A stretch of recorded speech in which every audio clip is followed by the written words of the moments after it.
As someone who works full-time with the commute and has a family to take care of, you don't have time or energy to devote hours in the kitchen trying to whip up dinner for the family.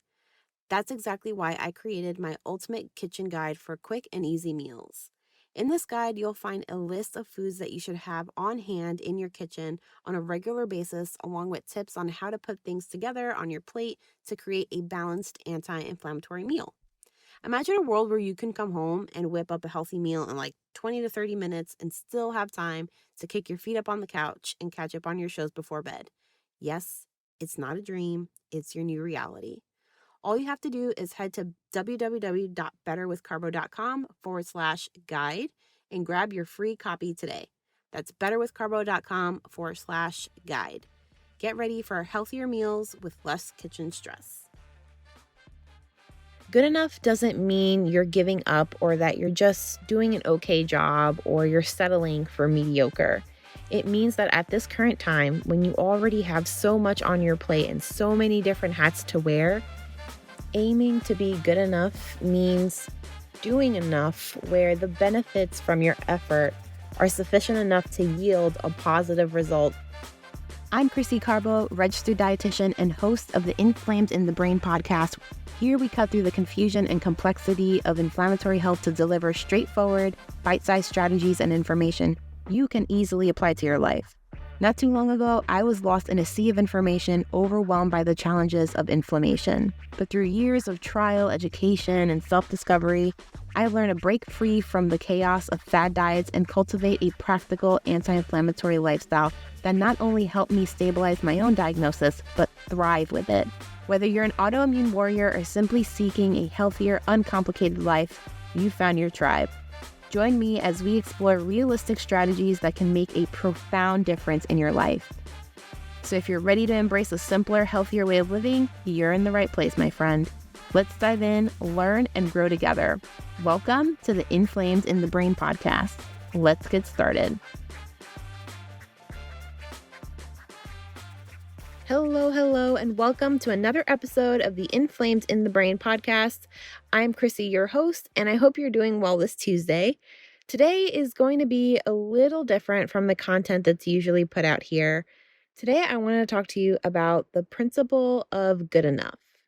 This concept of good enough came up recently in a conversation with my therapist, and after digging into it a little bit more, I feel like this can apply to other lifely areas. And I wanted to share this with you because I really think that it could help you, especially if you feel like you're trying really hard to be almost perfect at everything that you're doing, all of the different hats that you wear, especially when it comes to your health and you're trying to get everything right. And I have been in a similar situation lately. So I think that this would really help you. And it's also going to help me grow as a person as well. So I really want to get into this with you and talk about it. So recently, I've been feeling a little down about myself, and it feels like I have this nagging sense that I'm falling short in so many different parts of my life. Like I'm questioning my mom skills, my self care routine, because yes, even dietitians struggle with that. And I feel like I'm struggling with how I'm showing up in my job and my relationships. And there's a bunch of factors that are playing into this. But one of the big things is the expectations that I've set for myself. And I think this is also coming from a lot of the stuff that I see on social media too. And when it comes to social media, most nights after Arthur goes to sleep and I'm pumping, I'll dive into TikTok. And I don't make a lot of TikToks myself. I really don't make any TikToks myself, but I like watching TikToks just to laugh. And my God, there are so many of these super moms, or at least they look like super moms on TikTok who seem like they have it all together. And I can't help but compare myself. They're on TikTok raving about how being a mom is the best thing that's ever happened to them and how the love for their kids is like nothing that they've ever experienced before. And they have their routines while they're cooking and they're making these beautiful meals for their families and they're getting time outside and they're getting their workouts in and they're killing it at juggling all of the roles that they play. And then there's me. And I feel like I'm just trying to survive the day. And I love my family so much, but like everyone else, we all have our days where we go through our bouts, right? So lately I've been feeling like when Arthur gets up from his naps, I hear that Mortal Kombat guy in the back of my head going, "Round two, fight." And I love my husband, but there are times where I want to lock him out of the house or worse, bash his Xbox in with a bat. And I feel like I should love motherhood all of the time. I need to be an attentive and loving wife all the time. I need to be on point at all times with work and my business. And I need to cook all of these nourishing meals for my family. And I need to get my workouts in. And honestly, I thought that my body would have bounced back to what it was prior to pregnancy because I was active during the whole pregnancy and I didn't gain that much weight, but my body looks and feels foreign to me. And I need to make time for myself and self care. And it's just all fucking exhausting and it's wearing me down. And while I'm offloading all of this onto my therapist, we start talking about this principle of good enough. And me being the type A perfectionist person that I am, I'm here thinking like, good enough is not good enough. I want to be great at all of the things that I do, especially being a mother. But after a really long discussion and reading about it on my own, good enough doesn't mean you're giving up or that you're just doing an okay job or you're settling for mediocre. It means that at this current time, when you already have so much on your plate and so many different hats to wear, aiming to be good enough means doing enough where the benefits from your effort are sufficient enough to yield a positive result without compromising your mental health. And I think this way of thinking would be a great mindset to adopt when it comes to any area, especially anti inflammatory health. And I believe that adopting the good enough principle will not only help you avoid inflammation and health issues through a few indirect pathways, but it's also going to help you stay consistent with your health goals in the long run, which is essentially what we want, right? We don't want to feel like getting to a place of better health is incredibly overwhelming because then we just won't make any effort or even start or keep going. So, for today, I want to talk about what the principle of good enough is, how to adopt that principle of being good enough and doing good enough. And I want to talk about how this can be applied to anti inflammatory health. So, the good enough principle is all about ditching the perfectionist mindset. In our society, there's this constant pressure to aim to be perfect and to aim for perfection in everything that we do, whether it's our personal lives or professional lives. We grow up hearing phrases like practice makes perfect, and it makes us believe that perfection is the goal.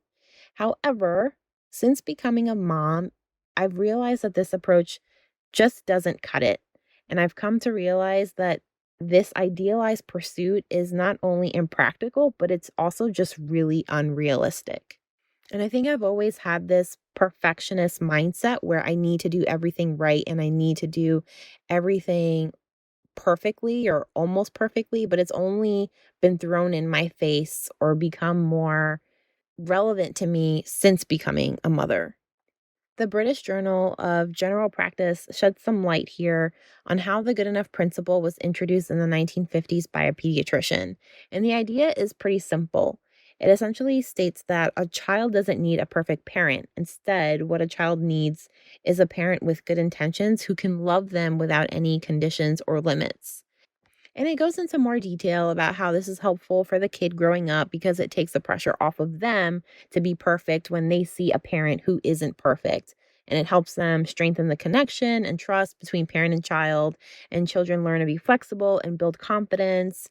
And I think this idea or principle of good enough really started to become more prominent with mothers because we want to give our kids everything. We want to be right or do right by our kids. We want to answer to them whenever they need us. We want to be there whenever they need us. We want to give them anything and everything that they need. It's our instinctual reaction to want to do that for them. It's just to protect them. It's just inherently how mothers are with their children and living in a world today where moms are moms, but they're also wives and they're also daughters and they're sisters and they're friends and they're employees and they have their own goals and things that they want to do and accomplish. It almost becomes too much.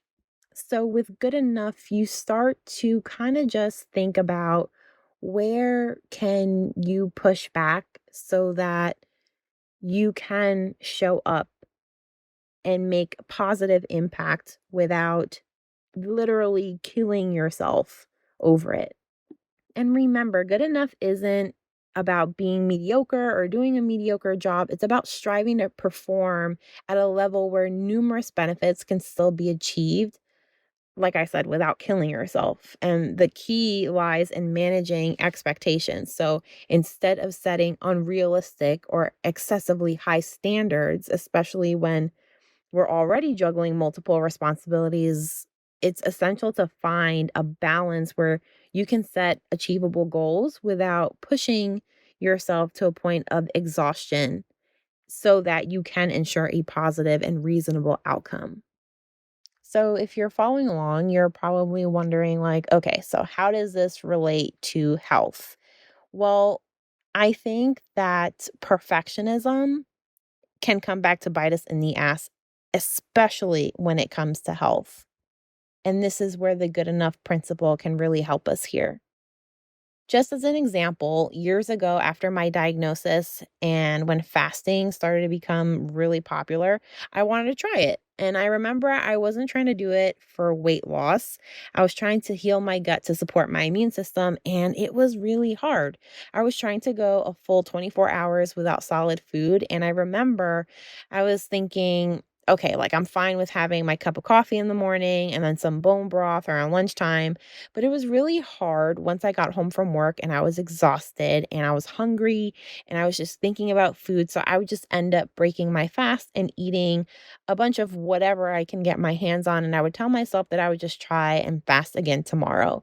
And I really, really wanted to get this down packed and I really wanted to heal my gut the right way. This is what I considered the right way because this is what I was just told was the right way to heal your gut.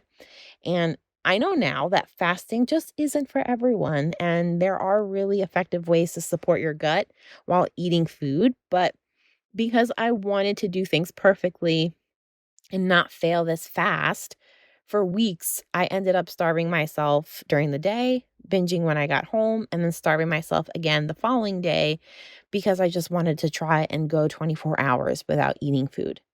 And not only did I feel like a consistent failure because I kept breaking the fast, but I ended up fucking up my metabolism big time. And I gained all of this weight after letting go of the fast. And I felt even more terrible about myself because not only did I fail the fast, which was supposed to heal my gut, but I gained all this weight because I messed up my metabolism and it slowed down. I was trying to be perfect with the fast, and I know now that perfectionism can really prevent you from progressing. And today, if I wanted to show a little extra TLC to my gut, you bet that I'm going to consider all ways to do so while eating food. But how does this help with inflammation? Well, for one, the good enough principle can help us avoid stress. When we stress over doing everything right and perfect 100% of the time, we run the risk of triggering inflammation through several pathways. With constant stress, you have regularly high levels of cortisol. And with high levels of cortisol, your body naturally releases inflammatory proteins called cytokines, which can cause damage if the stress doesn't go away and cortisol stays elevated. When you have high levels of cortisol, you also have high levels of circulating glucose so that your body has enough energy to deal with the stress. This is just a hardwired survival mechanism that we have as humans. If you have a lot of circulating glucose, though, for an extended period of time, let's say you're just really stressed out over a really long time, you end up running the risk of triggering inflammation through certain pathways that are associated with hyperglycemia. And in another podcast, I go into detail about how constant stress can cause your body to build a tolerance to cortisol. Similar to like drinking a lot of alcohol, you can build a tolerance to alcohol. In this case, with cortisol, it's not a good thing. But if you want to listen to it, I'll link to it in the show notes. But essentially, adopting a good enough principle can help us here by putting things into a more sustainable perspective and taking unnecessary pressure off of ourselves so that we're not constantly focused on being perfect 100% of the time. And when it comes to food and nutrition, perfectionism can also lead us to overeat, which also exposes us to more inflammation. And when we want to eat the right foods or follow diet rules perfectly, we tend to preoccupy ourselves with food. Like, when is our next meal going to come? What will it look like? What foods do we have to avoid? What foods can we not trust ourselves around? What choices do we have at this restaurant? I mean, this list can go on forever. But when we're inflexible with the food we're eating and don't take satisfaction or satisfying foods into account, we tend to overeat on the very foods that we swore off of.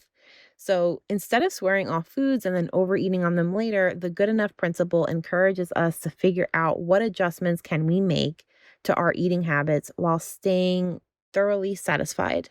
The idea is to feel good physically, like having more energy, fewer aches and pains, without getting overwhelmed or anxious about food, or that you're following this diet the right way, or that you're not going to be tempted by certain foods in certain situations.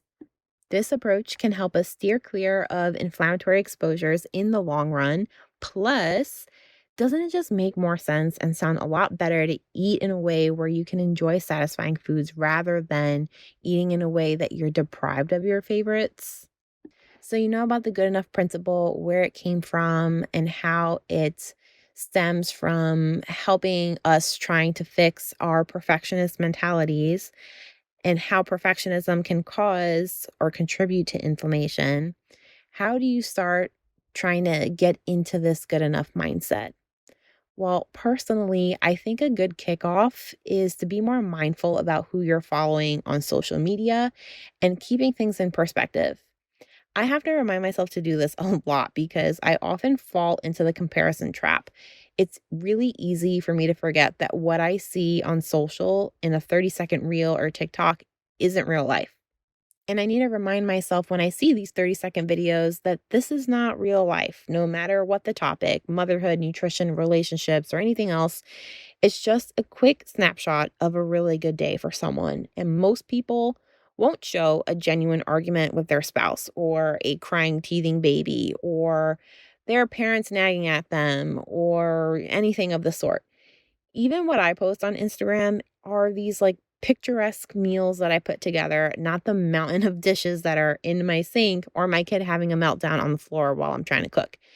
So it's a reminder that there's a whole lot more going on behind the scenes that we actually get to see in those curated moments. And it's also important to watch out for who you're actually following. Like, seriously, toxic hustle mentality floating around is a real thing, and it makes us feel like we need to be on the constant grind in order to reach our goals. And hustle, honestly, can sometimes just be a cooler way of saying perfectionism. I mean, I immediately unfollowed this one person on Instagram because she wrote in a caption something like, that if you don't have time to exercise, you should just replace that sentence with exercise isn't important enough. And I mean, come on, we all know exercise is good, but sometimes I'm just too damn tired, or my day is just so jam packed that squeezing in some workout time feels damn near impossible. And that's not what I want to see. I don't need guilt. I just want like real talk. This one other person, who wasn't a nutrition expert, by the way, during a live was promoting veganism for anti-inflammatory health. And someone had asked if it was okay to eat eggs every once in a while because she can give up everything else, but that she really loves eggs. And this chick literally told her to stop making excuses. Either you're all in or you're out. And again, this all in or nothing mentality is just another way of saying perfectionism. But with the good enough principle, there's room for autonomy.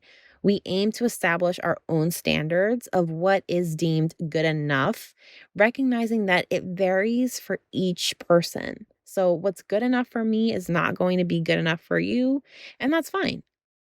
Another thing you can start doing is setting realistic goals for yourself. Would I love to be able to play with my baby all day or have an hour or two to exercise every day like I used to? Sure. But does that make sense for me today? No. It may be realistic for some moms out there who have more help than I do, but it's just not reality for me at the moment. So I just have to set goals that are good enough for me. And I encourage you to do the same. So for me, it might look like moving my body for at least 20 minutes a day so that I can feel good, so that I can feel strong, or responding to Arthur most of the time so that he knows that I'm there for him when he needs me, but also having other people who are not me step in and help. So, what would a realistic goal look like for you? It could be drinking 2 extra cups of water a day, getting fresh air for at least 10 minutes, adding more protein to your breakfast, reserving your favorite soda drink for while you're out with friends.